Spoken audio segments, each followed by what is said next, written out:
Good morning children.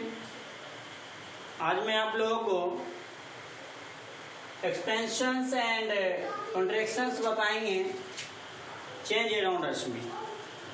और ये आपका चैप्टर लास्ट है, 6 चैप्टर। यह आज पढ़ा देने के बाद हम आपको होमवर्क देंगे और आप उसे बना के दिखाएंगे। जहाँ तक आपको आ रहा है बनाने, पहले आप उसे बनाएंगे, उसके बाद नहीं होगा सारा क्वेश्चन को हम फेयर करके आपको भेजेंगे और उसे आप अपने फेयर कॉपी में रख लेंगे। सबसे बड़ी बात है, यहाँ आप इसका देख भी रहे हैं कि एक्सपेंशन का अर्थ होता है फैलाव, यानी फैलना। और फैलना का ये नहीं है कि मतलब फ्लैट मूड में फैलना, किसी भी तरह से फैल सकता है। तो इसका फैलाव कब होगा? जितना भी सॉलिड ऑब्जेक्ट है, जब तक उसका हीट प्रेशर नहीं होगा तब तक वो फैलेगा नहीं। अब यहाँ दो चीज हमने शब्द कहा आपको, हीट और प्रेशर। अगर हीट आ गया बट प्रेशर नहीं हुआ तो फिर नहीं फैल पाएगा। बहुत ऐसा ऑब्जेक्ट है। सपोज दैट मैं आपको बताना चाहता हूं कि आप आयरन का मान लो ऑब्जेक्ट लेते हैं, आयरन से बना हुआ। देखते होंगे कि वुड में, अगर वुड में आयरन का रिंग डाला जाता है तो सपोज दैट जब रिंग वो उसके अंदर नहीं जा पाता है तो आप क्या करते हैं, आप इसको हीट करते हैं, यानी ताप पर डालते हैं, वो फैलता है। और जब वो फैल जाता है तो आप उसके अंदर वुड मान लीजिए रिंग के अंदर डाल देते हैं। उसके बाद जब रिंग के अंदर वुड दला जाता है तो फिर उसे क्या करते हैं, पानी में डाल देते हैं ठंडा होने के लिए। आखिर ऐसा आपने क्यों किया? सबसे पहले आपने देखा कि वुड जो है, वुड का हैंडल जो है वो आयरन रिंग में नहीं जा रहा है, तो आपने आयरन पर हिट किया और हिट होने से आयरन क्या हुआ, वो फैल गया। जो ही वो फैल गया, सपोज दैट ये रिंग ऐसा था, ये रिंग ऐसा होगा, ऐसा, और ये रिंग जब ऐसा होगा तो आयरन का वुड इसमें, ये वुड का हैंडल जो है इसके अंदर नहीं जा रहा था। तो आपने क्या किया होगा, आपने ये जो आयरन का वुड है, ये जो आयरन का रिंग है, आप इसको हिट किए होंगे। अब जिस तरह से आप हिट करें, कोल हिट हो या जो हो या गैस हिट हो जो, तो आप जब इसको हिट करते हैं तो इसका शेप और साइज में इंक्रीज होता है। मैं आपको ये दो वर्ड जो है, शेप और साइज, इसको हम डिफाइन करना चाहते हैं। तो शेप और साइज क्या है, पहले आप ये समझिए कि शेप और साइज दोनों अलग अलग चीज है। इसे हिंदी में हम कहते हैं आकार और आकृति। साइज, साइज जो है वो किसी का नेचुरली होता है। जैसे हम ह्यूमन है तो ह्यूमन है तो हमारा साइज तो ह्यूमन की तरह रहेगा। कोई एनिमल है, जैसे काव है तो काव का, काव को तो काव की तरह साइज रहेगा। बट शेप उसका बड़ा हो सकता है, यानी big, tall, short, fat, thin, ये सब हो सकता है। ये दोनों में डिफर है। तो हमारे कहने का मतलब है कि जब यहाँ पर आयरन रिंग है और ये रिंग वुड हैंडल में नहीं जा रहा है तो आप क्या करते हैं, रिंग को टेम्परेचर से ये जो है टेम्परेचर से मैं एक बना दिया हूं ऐसे ही। जब इसको आप टेम्परेचर पर रखते हैं तो ये रिंग क्या होता है, थोड़ा सा फैल जाता है। ये अपने शेप एंड साइज में चेंज हो जाता है। और जब ये अपने शेप एंड साइज में चेंज हो जाता है तो इस प्रकार से वुड जो है, वुड का हैंडल इस आयरन रिंग के अंदर चला जाता है। तो हमारे कहने का अर्थ ये हो गया कि आप हीट से सॉलिड के ऑब्जेक्ट को, उसका शेप और साइज जो है चेंज कर सकते हैं। और फिर जब इसके अंदर वुड चला गया, वुड हैंडल इसके अंदर, जस्ट मान लो ना एक हम ये बना देना चाहते हैं लोग, इसके अंदर वुड चला गया, आप समझ जाओगे कि ये क्या मैं बना रहा हूं।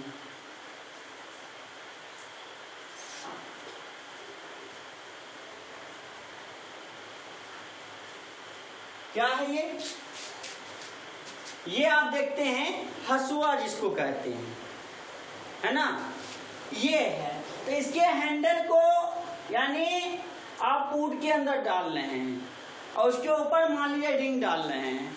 तो जब इसका हैंडल अंदर चला गया, वुड के ऊपर रिंग हो गया, फिर आप इसको क्या करते हैं, अब यहाँ आप तो मान लीजिए यहाँ हिट किए थे, अब रिटर्न आपको इस हैंडल को अब क्या करना पड़ेगा, इस हैंडल को आप कूल करना पड़ेगा।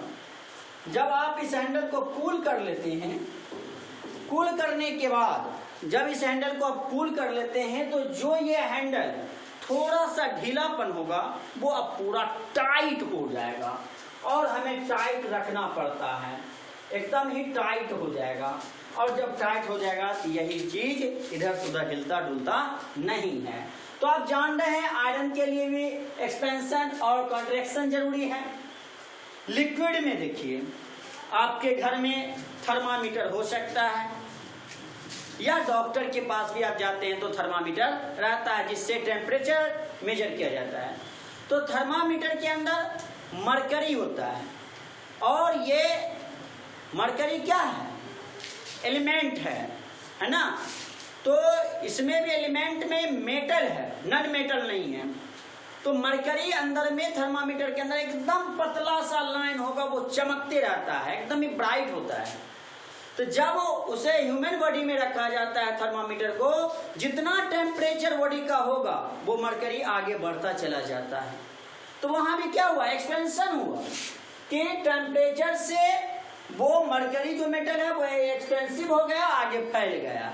और फिर जब उसे बॉडी से निकाल के और ग्लास में जो वाटर रहता है उसके अंदर डाल देता है, तो वहां फिर वो थर्मामीटर एकदम ही जड़ में चला आता है। नहीं तो देखिए कभी कभी ऐसे झाड़ देता है लोग, तो वहां आपको कॉन्ट्रैक्शन आ जाता है। इसी तरह से लिक्विड का हुआ। अब मैं आपको बताना चाहूंगा कि गैस में भी जस्ट यही है कि आपको इसके अंदर भी एक्सपेंशन और कॉन्ट्रैक्शंस होगा। सपोज दैट आप यहां देख रहे हैं ये बोतल, और आप बोतल में देख रहे हैं इन्फ्लेटेड बैलून।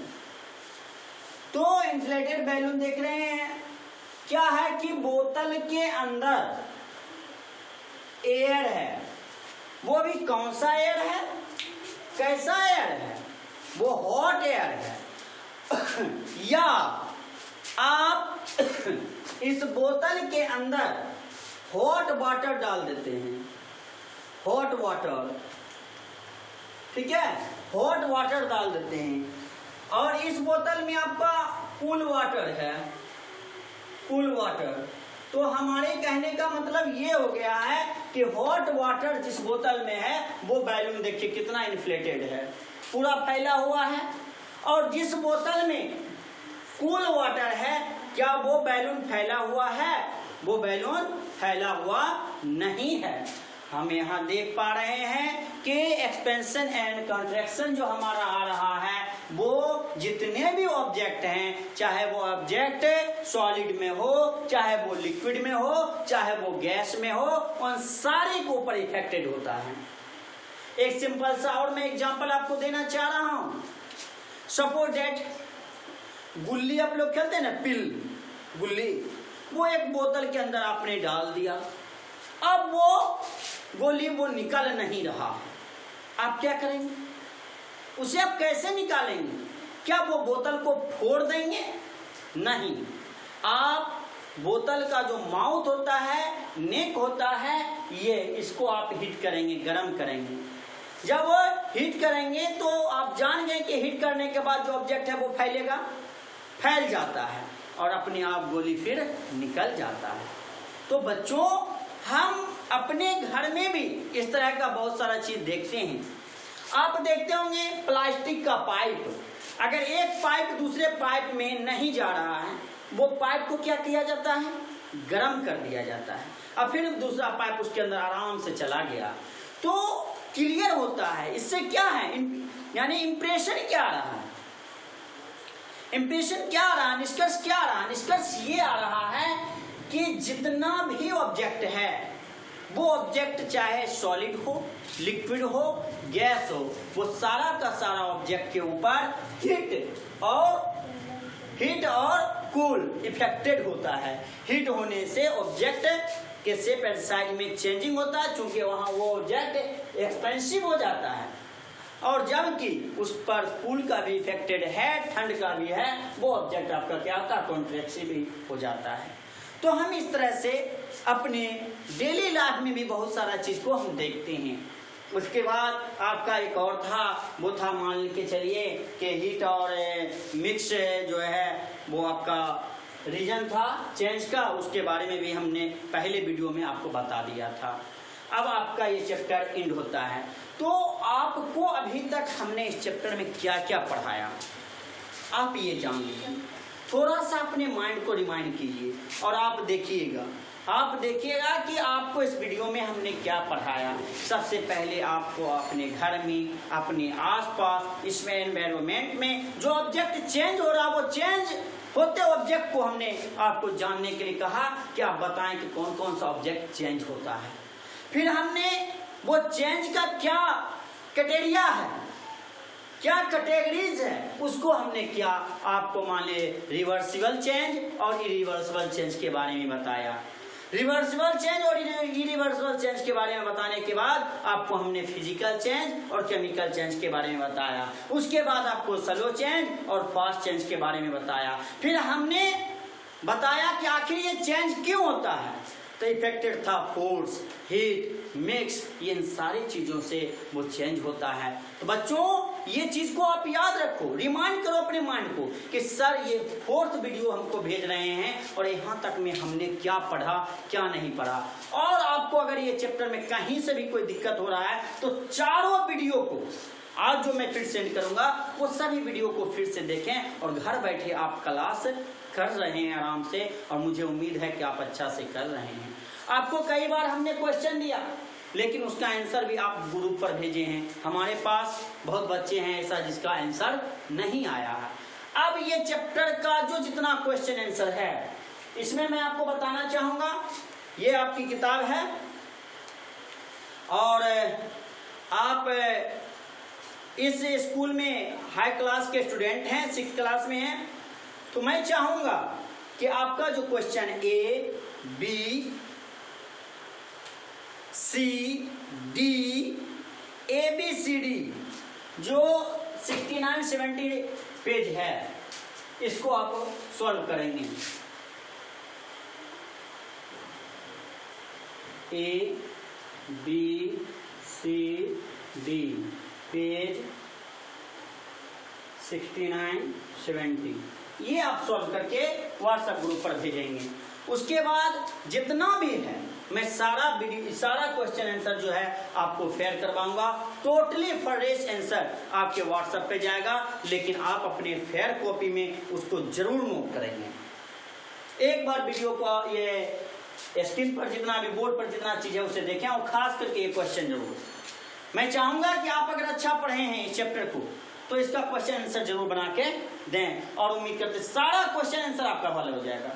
जितना वीडियो आपके पास था जिसको आपने बोर्ड पर लिखा हुआ था उसको आप कॉपी पर लिखे होंगे, कॉपी पर उतारे होंगे, तो सारा आंसर आपको बन जाएगा। मेरा दरकार ही नहीं रहेगा और आपको टीचर से हेल्प लेने का कोई मतलब ही नहीं रहेगा। आप आराम से वो वीडियो के माध्यम से क्वेश्चन आंसर सॉल्व कर सकते हैं। इसके बाद मैं आगे आपको फेयर भेजूंगा और फेयर के बाद नेक्स्ट चैप्टर 7 में आपको डील करूंगा। तब तक के लिए धन्यवाद।